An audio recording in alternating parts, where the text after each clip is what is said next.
Eka menyesal malam itu menyuruh Irul pergi membeli minyak. Padahal jelas-jelas putranya sudah menolak, walau cuma dengan kata-kata. Sekarang, Irul harus menuai apa yang telah ia perbuat. Menyaksikan Irul hidup kehilangan separuh jiwanya.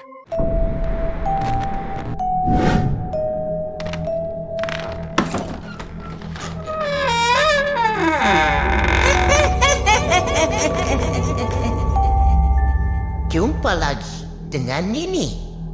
Nini Besti. Kali ini, Nini Besti akan menceritakan cerita terbaru lagi. Azan maghrib berkumandang dari surau. Suaranya menggema terdengar ke penjuru desa.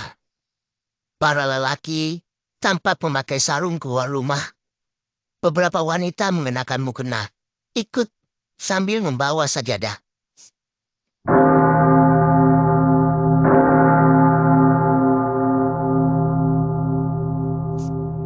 Di langit, mega merah masih jelas terlihat. Senja baru saja hilang. Seorang pria berbadan tinggi kekar menuruni tangga rumah panggungnya.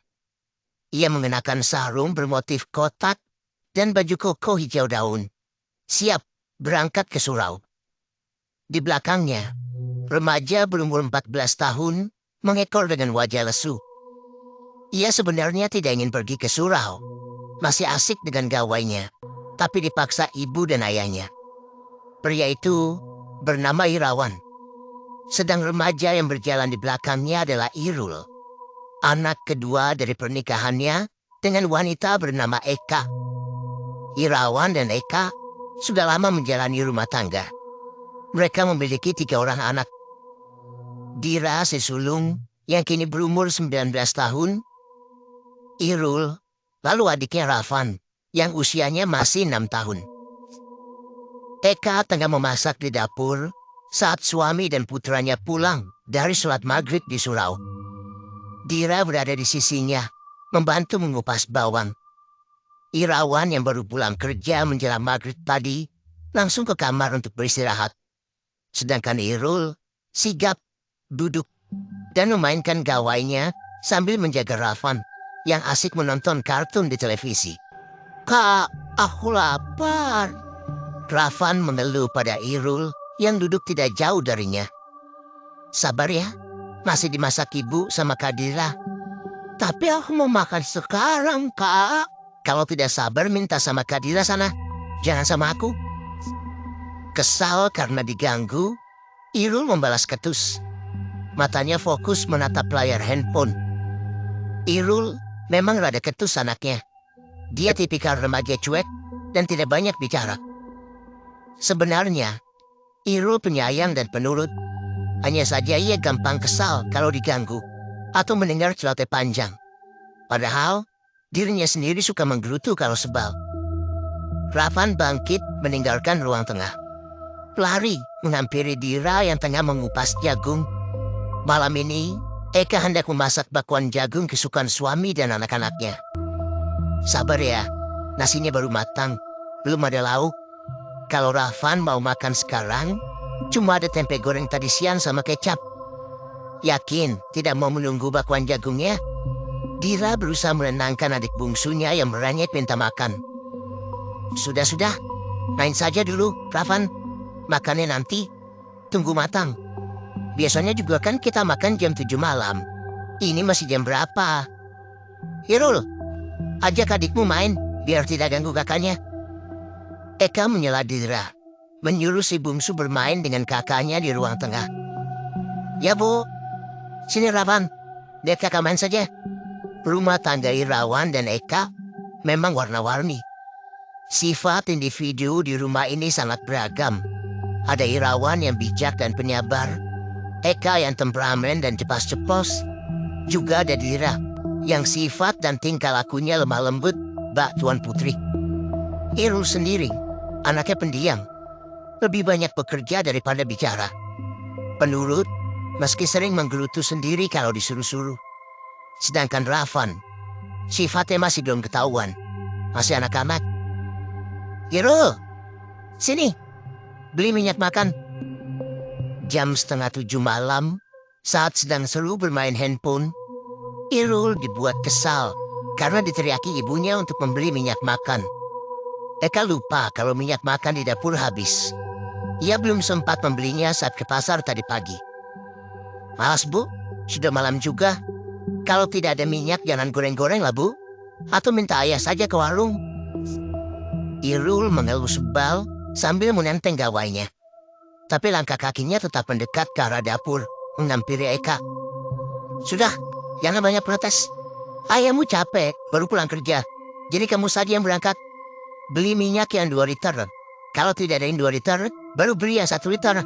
Jangan mau kalau adanya minyak curah. Banyak kasus minyak curah hasil oplosan.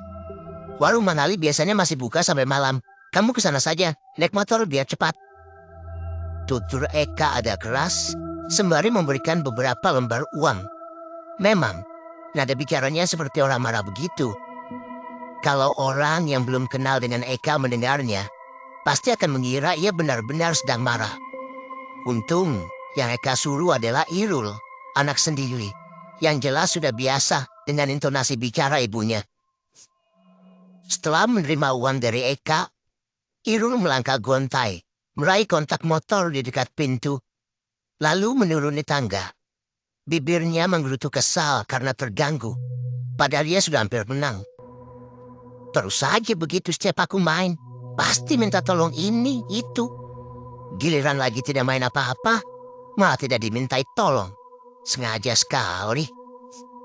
Irul memang begitu, pendiam, tapi suka mengeluh panjang lebar kalau kesal. Irawan dan Eka tidak mempermasalahkan hal tersebut. Begitupun Dira kakaknya.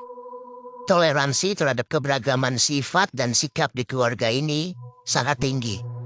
Lagi pula, masing-masing dari mereka punya kepribadian yang berbeda. Dira sempat melirik ke arah pintu saat mendengar Irul menyalakan motor di bawah. Deru mesinnya menjauh, lalu menghilang di tengah malam. Sebagai kakak dengan pribadi lembut dan penyayang, ia memanjatkan doa dalam hati agar Irul baik-baik saja. Kupas 3 lagi jagungnya, Dira. Ibu mau masak banyak. Kalian semua kan suka bapan jagung. Eka berseru pada Dira saat melihatnya terdiam. Dira meraih 3 buah jagung dari karung di dekat kompor, mulai mengupas kulit keringnya. Irul mengendarai motor tua milik Irawan dengan kecepatan pelan. Sinar bulan yang bulat sempurna di langit sana membantunya melihat lubang di jalan. Motor ayahnya sudah banyak rusak. Berkali-kali keluar masuk bengkel. Umurnya belasan tahun. Starternya mati total. Lampu depannya hidup enggan, mati tak mau. Kadang menyala, kadang tidak. Irawan tidak membeli yang baru karena memang motor itu cuma digunakan untuk ke ladang atau ke warung. Pokoknya masih di dalam desa. Terlalu sayang kalau beli baru hanya untuk dibawa ke ladang. Irul melewati beberapa rumah yang sudah tutup. Hanya terlihat cahaya dari sela-sela papan kayu. Di rumah yang pintunya masih buka, tampak anak-anak dan orang dewasa bermain bersama di teras panggung. Di desa yang mayoritas penduduknya bekerja sebagai petani ini, orang-orang cenderung mendekam di rumah setelah maghrib. Mereka menghabiskan waktu untuk beristirahat atau bercengkrama dengan keluarga setelah bekerja seharian. 3 menit perjalanan menggunakan motor, Irul akhirnya sampai di warung kelontong Bang Ali yang terletak di ujung desa. Saat hendak menepi ke depan warung, samar, Irul mendengar rintihan minta tolong. Tolong! Tolong! Irul menghentikan motor. Lupa tujuannya untuk beli minyak makan. Ia berusaha mencari sumber suara. Semakin lama rintihan itu terdengar semakin jelas. Asalnya dari pohon besar yang dikelilingi semak beberapa belas meter dari warung Mang Ali. Irul bergegas menghampiri pohon tersebut, berharap belum terlambat. Bisa jadi ada warga desa yang tidak sengaja dipatok ular di semak-semak. Tolong! Tolong! Sampai di pohon besar itu, Irul memarkirkan motornya. lalu melangkah menyibak semak belukar. Rintian itu berasal dari sisi lain pohon. Terdengar merana sampai membuat Irul merasa kasihan. Namun, saat Irul berjalan ke balik pohon, ia terkejut karena tidak menemukan siapa-siapa di sana. Suara rintihan minta tolong yang tadi ia dengar juga mendadak hilang secara misterius. Irul memicingkan mata, menyapu pandang sekitar yang suasananya mendadak gelap. Awalnya ia pikir itu akibat bayangan pohon besar. Tapi saat Irul mendongak, ia bingung mendapati langit tampak temaram kehilangan bulan. Entah sejak kapan awan mendung menutupi angkasa. Merasa ada yang tidak beres, Irul bergegas kembali ke motor. Namun, ia lagi-lagi dibuat kaget karena motornya sudah tidak ada di sana. Dilanda panik, Irul tergesa-gesa berlari ke arah desa. Tapi rumah-rumah warga juga tidak ada. Seakan ia tengah berada di lapangan luas tanpa penerangan. Samar, Irul mendengar banyak bisikan asing di telinganya. Kalimat-kalimat yang tidak ia mengerti. Suara-suara lirih itu silih berganti membisikkan sesuatu padanya. Membuat Irul was-was melihat ke sana kemari, mencari siapa yang berbisik padanya. Bisikan-bisikan yang awalnya lirih perlahan menjadi seruan tertahan, lalu menjadi teriakan yang memekakan telinga. Kalimatnya juga mulai bisa ia pahami. Ikutlah kami. Anuah, jadilah keluargaku. Datanglah, datanglah kemari.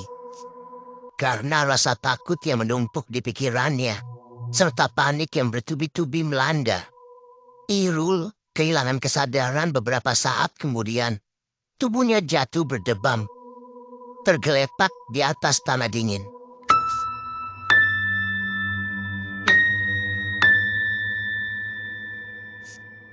Ini Irul kemana saja sih? Disuruh beli minyak makan saja lama sekali. Tidak mungkin dia sampai tersesat di dalam desa. Perasaanku warung Mangali tidak jauh-jauh amat. Pasti Irul mampir ke rumah kawannya. Kebiasaan anak itu. Ulang nanti biar ku beri pelajaran dia. Gira, coba telepon lagi adikmu. Eka marah-marah dengan lantang sambil menatap jalan dari jendela rumah. Berharap Irul muncul agar ia bisa memarahinya. Eka kesal karena Irul belum juga pulang. Padahal jam sudah menunjukkan pukul 8 malam.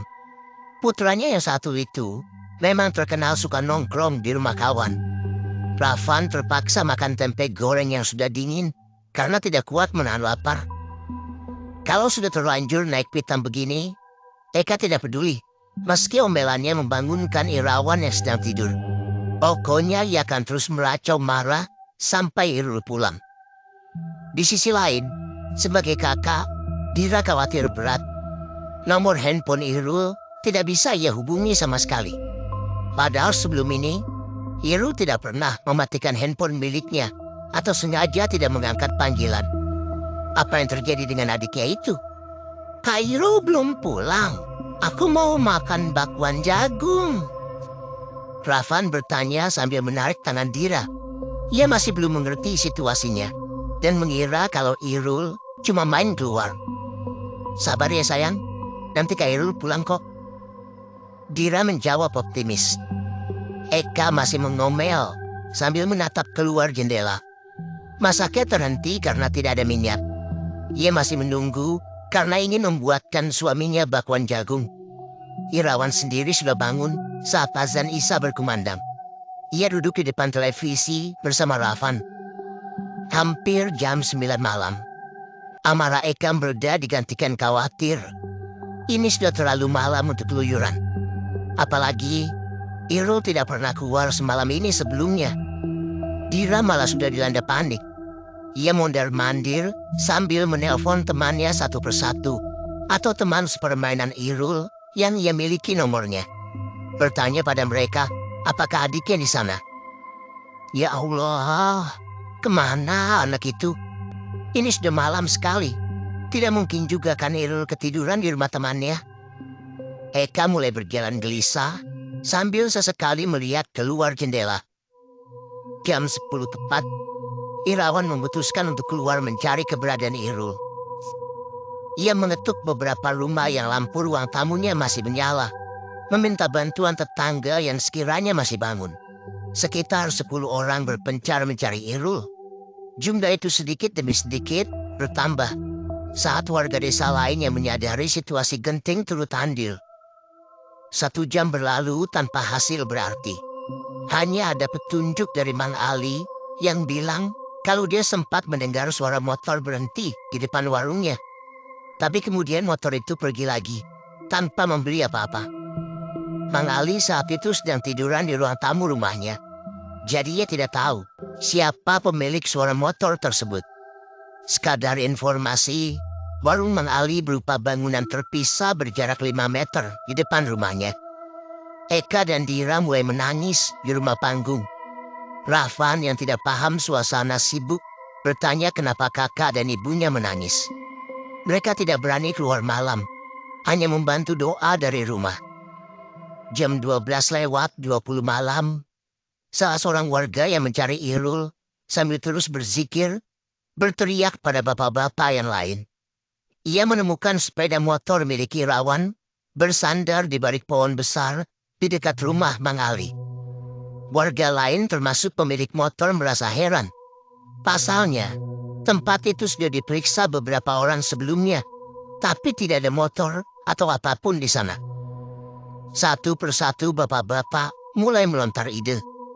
Spekulasi tentang mengapa motor itu ada di sana, tapi Irul tidak. Ada yang bilang, mungkin Irul kabur. Tapi gagasan itu terbantahkan, karena Irul tidak ada masalah dengan keluarga maupun warga.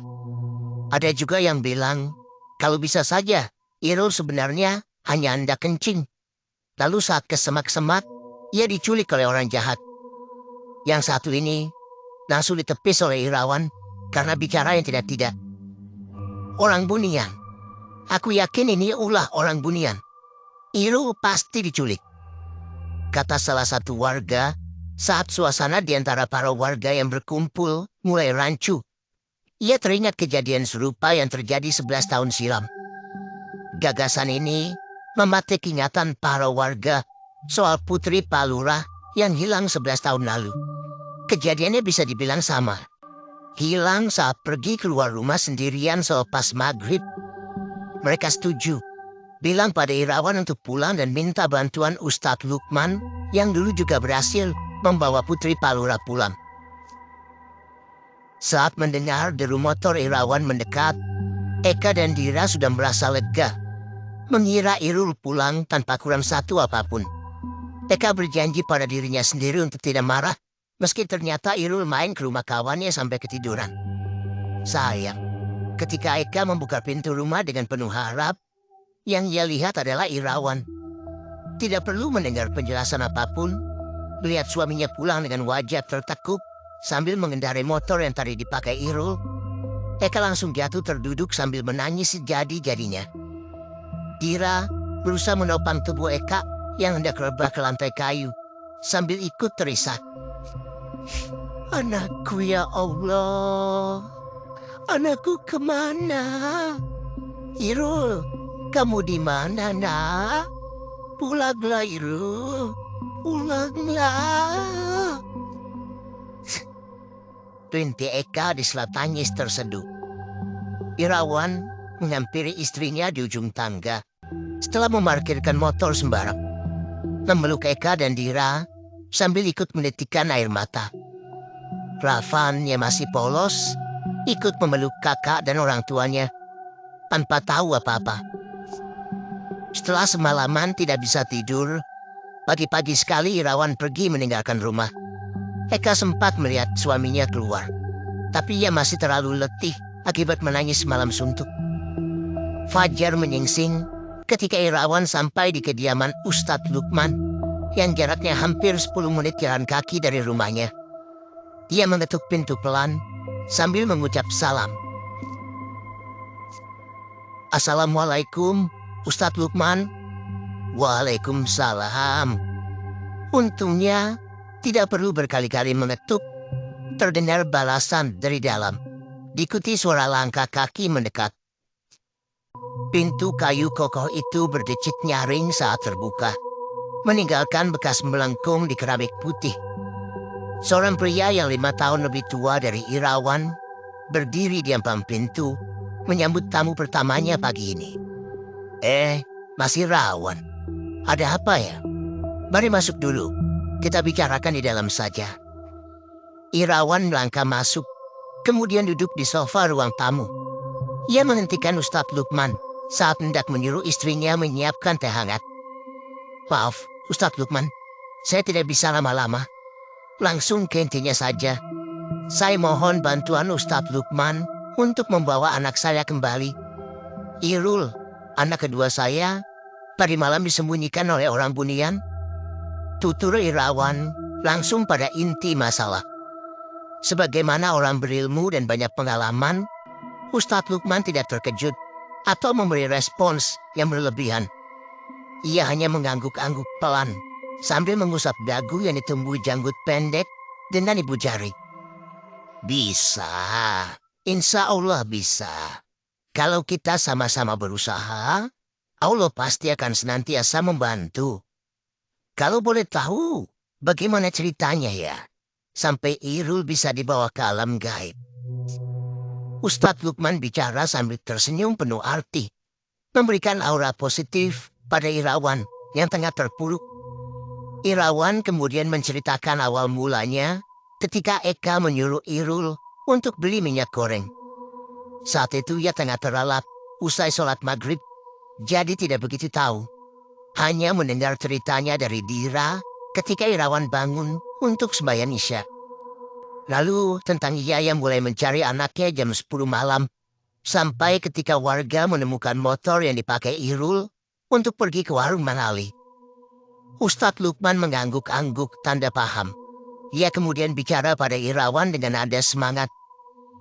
Kalau tidak salah, ini orang Buniannya kurang lebih sama dengan yang menculik Lydia, anak Pak Lurah, beberapa tahun lalu. Aman, Mas Irawan. Insya Allah, Irul bisa pulang setelah beberapa hari kita mengumandangkan azan di tempat anaknya hilang.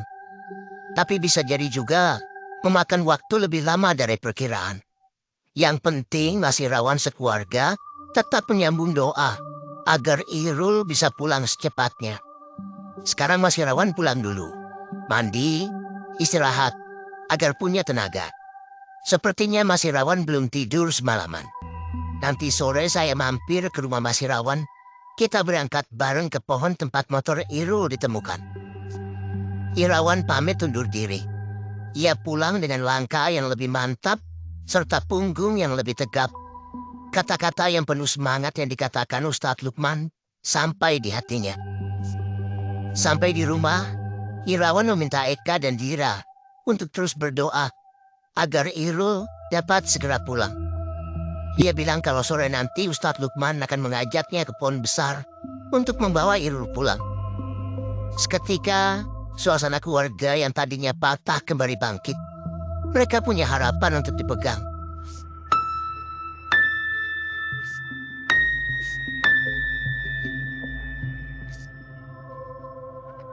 Irul mengerjapkan mata saat merasakan sesuatu seperti berdentum di dalam kepala. Pusing. Kesadarannya tipis. Ia tidak mampu membuka mata sepenuhnya. Samar, Irul dapat melihat dirinya dikelilingi orang-orang asing. Mereka memakai baju berwarna abu-abu atau krem pucat. Entah, ia tidak begitu dapat mengenali warnanya. Wajah orang-orang itu sedikit berbeda. Tampak janggal karena tidak memiliki garis di antara bibir dan hidung, membuat Irul bergidik ngeri. Mereka berbicara satu sama lain. Irul tidak bisa memahami bahasa mereka yang terdengar asing di telinganya. Kesadaran Irul tidak bertahan lama. Ia kembali merasakan tubuhnya seperti tenggelam ke dasar laut, lalu semuanya menjadi hitam. Irul diselimuti kegelapan yang mencekiknya hingga sesak. Entah sudah berapa lama kesadaran Irul tertahan. Ia kembali bisa membuka matanya sedikit. Kepalanya terasa berat sekali, membuat Irul tidak mampu terjaga seutuhnya. Di antara pandangan yang kabur karena kesadarannya tipis, juga karena minimnya penerangan, Irul mendapati dirinya berada di sebuah ruangan yang tampak temaram. Irul terbaring di atas ranjang yang memiliki tiang di 4 sudutnya. Ada cahaya kemerahan yang bergerak-gerak di dinding, sepertinya lilin. Irul kemudian mendengar suara seperti tirai disipa. Diikuti langkah pelan mendekat. Belum sempat melihat pemilik suara tersebut, pusing di kepalanya semakin menjadi, membuat ia meringis sampai pandangannya gelap. Lalu ketika Irul merasakan sesuatu menyentuh dahinya, kesadarannya benar-benar tumbang. Lagi-lagi, ia terkubur dalam kegelapan yang menekan dadanya hingga sesak. Situasi tersebut berlangsung berkali-kali. Irul merasa seperti ada orang yang memaksanya tidur, membuatnya tenggelam dalam gelap yang menyesakan. Setiap kali ia hendak bangun, baru melihat beberapa hal dengan kesadaran yang tidak sampai separuh. Dirinya kembali ditarik ke dalam kegelapan. Tidur, tanpa mimpi apapun. Ada suatu kali, Irul terbangun di atas semacam gerobak. Ia sempat melihat kakek-kakek mendorong gerobak itu entah kemana. Karena panik, Irul memaksa dirinya bangkit, berusaha kabur dari kakek yang tidak memiliki garis di bawah hidungnya itu. Nahas, karena kesadarannya belum sempurna, ia limbung dan jatuh terjerembab. Dahinya terantuk batu di tanah. Lalu, kesadaran Irul kembali direnggut darinya. Irul tidak tahu sudah berapa lama ia tertidur dan terbangun saat telinganya mendengar suara azan. Ini pertama kalinya dari sekian kali tersadar, telinganya bekerja lebih dulu dibanding mata. Irul meresapi lantunan azan yang seakan menjadi pelita di kegelapan. Membuat ia yang sebelumnya panik dan putus asa, mulai merasakan kehangatan. Walau tidak membuka matanya, Irul merasa kalau ada cahaya yang menyelimuti tubuhnya. Cahaya itu awalnya samar, terasa rapuh dan temaram. Namun, lama-kelamaan sinarnya semakin kokoh dan benderang, lalu menjadi silau tak tertahankan. Sekejap kemudian, Irul merasa punggungnya menyentuh rerumputan basah. Sensasi yang sangat tidak asing. Kegelapan yang sebelumnya terasa mencekik, sirna tanpa sisa. Ketika membuka mata, Irul melihat bentangan langit biru dan awan putih yang familiar, juga hamparan tanah dan rumput hijau. Semua itu menandakan ia telah terbebas dari siklus bangun dan tidur yang menyesakan itu. Meski demikian, entah kenapa Irul malah merasa ada lubang hampa yang menganga di dalam dirinya. Sudah hari ke-7, Irawan melantunkan 3 kali azan bersama Ustadz Lukman setiap pagi dan petang di pohon besar, tempat motor Irul ditemukan. Ditambah 1 kali saat tengah hari selepas zuhur. Eka dan Dira juga tidak putus berdoa di rumah setiap ada waktu luang, berharap Irul cepat kembali. Tapi, usaha mereka belum membuahkan hasil. Beberapa warga membantu dengan mengumandangkan azan 1 kali sehari. Mang Ali yang rumahnya dekat, bahkan sampai mengumandangkan azan di sana setiap 5 waktu sholat. Solidaritas warga desa memang tidak perlu diragukan. Air mata Eka sudah kering, tidak bersisa. Ia hanya bisa terisak dengan mata kering setelah menangis terus-menerus selama 6 hari. Begitu pula Dira. Ia punya hati yang terlalu lembut untuk bisa tetap tegar di situasi seperti ini. Irawan bahkan sudah hampir putus asa. Berhari-hari ia melakukan apa yang diminta Ustadz Lukman. Putranya tetap tidak kunjung kembali. Namun, ketika melihat Ustadz Lukman yang bahkan bukan saudara berjuang dengan begitu tabah dan sabar, Irawan tidak punya pilihan selain terus melanjutkan kegiatan ini sampai Irul pulang. Hari ke-8, Eka jatuh sakit. Kekhawatiran dan rasa cemas menggerogoti kesehatan tubuhnya. Eka bilang kalau semalam ia bermimpi tentang Irul yang merintih minta tolong, berusaha meraih tangan ibunya yang terjulur. Sakitnya Eka membuat Irawan harus menetap di rumah. Ia tidak mau ditinggal suaminya lama-lama. Karena hal tersebut, Irawan meminta tolong Pak Lurah untuk menggantikannya mengumandangkan azan bersama Ustadz Lukman saat pagi, siang, dan petang. Hari-hari berlalu dalam kecemasan yang semakin besar, rasa takut yang terus bertambah, serta harapan yang kian terkikis. Eka tidak kunjung sembuh. Badannya panas, wajahnya merah padam. Ia tidak akan sembuh karena itu bukanlah penyakit, melainkan rindu dan rasa takut.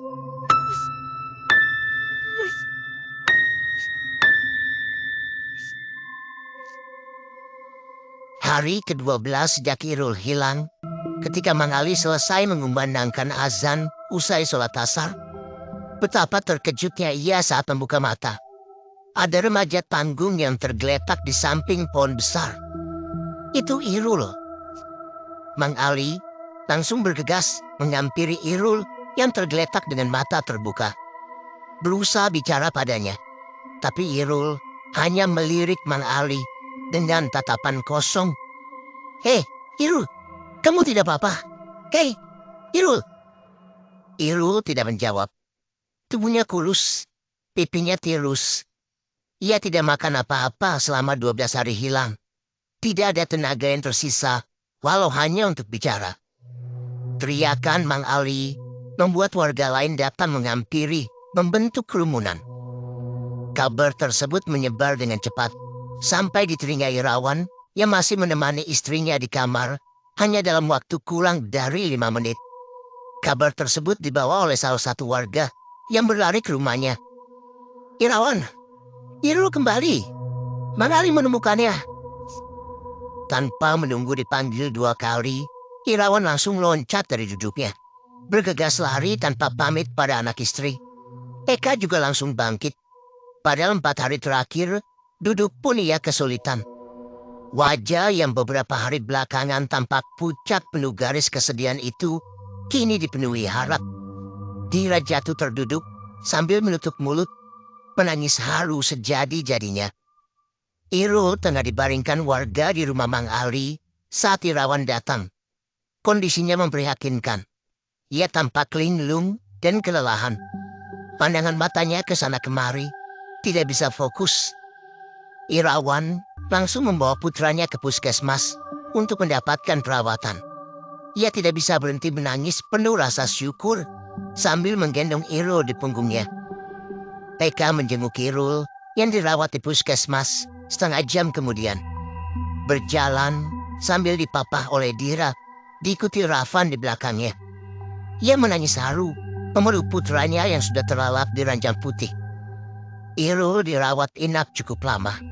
Tangannya diinfus untuk melengkapi kurangnya cairan tubuh. Butuh waktu baginya untuk membaik. Apalagi ia sulit disuruh makan dan terus melamun. Irul tidak pernah menjawab jika ditanya soal 12 hari saat ia hilang. Bahkan, sebenarnya Irul sendiri tidak begitu mengerti apa yang dia alami selama rentang waktu tersebut. Setelah sepekan dirawat dan dibolehkan pulang, akhirnya Irul mau cerita soal kejadian hari itu pada ayah ibunya. Saat ia mendengar suara rintihan minta tolong yang membawanya terjebak ke alam gaib. Irul juga bercerita soal kondisinya yang bangun dan tertidur berulang kali, serta apa yang samar-samar ia lihat saat terjaga. Irul menceritakan pengalaman hilang selama 12 hari itu patah-patah dengan ingatan seadanya. Meski kembalinya Irul membawa kebahagiaan dan sukacita di keluarga Irawan, Eka menyadari kalau ia tidaklah sama seperti sebelumnya. Irul jadi jauh lebih pendiam, hampir tidak bicara seharian. Tidak lagi suka menggerutu saat diganggu, dan kerap ditemukan melamun dengan tatapan kosong. Irul jadi pribadi yang sepenuhnya menurut dan tidak pernah protes. Awalnya mereka pikir Irul hanya belum pulih. Tapi bahkan setelah sebulan ia mendapat perawatan fisik dan mental yang dibantu Ustadz Lukman, Irul tetap tidak berubah. Menurut pemahaman Ustadz Lukman, ada sebagian diri Irul yang tertinggal di alam gaib. Ibarat tumbuhan yang dicabut, beberapa akarnya masih menancap di tanah. Fakta tersebut membuat Eka terluka. Ia tidak pernah sama sekali menyangka kalau Gerutu Irul yang selalu membuatnya sebal bisa jadi sangat ia rindukan sekarang. Dira juga rindu adiknya yang diam-diam tapi hangat itu. Rindu Irul yang walau suka menggerutu, paling gampang dimintai tolong. Sekarang adiknya sudah berubah. Tidak ada lagi Irul yang hobi main atau mengomel pelan. Eka menyesal malam itu menyuruh Irul pergi membeli minyak. Padahal jelas-jelas putranya sudah menolak, walau cuma dengan kata-kata. Sekarang, Irul harus menuai apa yang telah ia perbuat. Menyaksikan Irul hidup kehilangan separuh jiwanya.